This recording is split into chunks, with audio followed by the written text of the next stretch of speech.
reka nkubwire ikintu utaruzi. Ntabwo Imana ishobora gukora ikosa, nta nubwo izakora ikosa ryo kuguha ikibazo udashoboye kwikorera.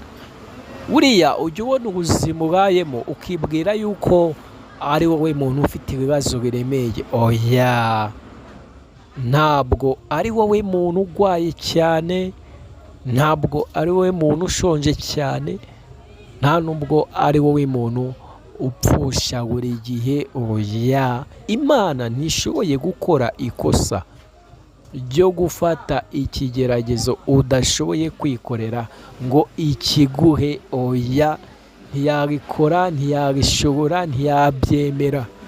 Ahubwo rimwe na rimwe Satani hari igihe aza ku buzima bwacu akatwereka ko Imana yadutaye, akatwereka ko Imana itagishoboye gukora ibitangaza ku buzima bwacu. Uyu Satani akakwereka ko Imana itazaza ngo igutabare, ariko hari icyo Imana yabivuzeho. Soma ijambo ry'Imana riboneka mu Gakorinto ka mbere igice cya 10 ku murongo wa 13. Harimo ijambo rivuga ngo ntabwo Imana yakora ikosa ryo kuguha ikigeragezo udashoboye, ngo kandi ibigeragezo byose ni rusange. Bivuga iki?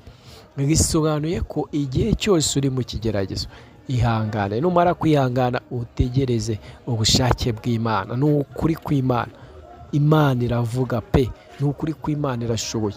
Mu minsi mike izagusubiza, uzabona ineza y'Imana. Ubwo nimpinduka ku buzima bwawe, amateka ahinduke, uve mu cyiciro kimwe winjire mu kindi. Uzi ko hari igihe kizagera ukisanga uri boss, ukisanga uri umuntu udasanzwe, ukisanga Imana yararemye ibitangaza ku buzima bwawe. Rero were kumva ko icyo yavuganye nawe idashoboye kugikora. Icyo yavuze ku buzima bwawe, babyemera, babyanga, babikunda, batabikunda, izagikora. Ntishoboye guhagarara itarasohoza icyo yavuze ku buzima bwawe. Rero reka nkubwire, nta kindi, ntukagende udakoze ku gasaraba Ume Flow kuri TikTok, ntukagende udakoze subscriber kuri Dukuzumuremyi Church Online, kugira ngo ujye wumva ibiganiro byacu byihumure.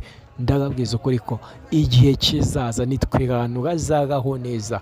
Imana iri ku buzima bwacu, irashaka kudusubiza, irashaka kurema igitangaza, irashaka kurema ubuzima bushya bufatika. Murakoze.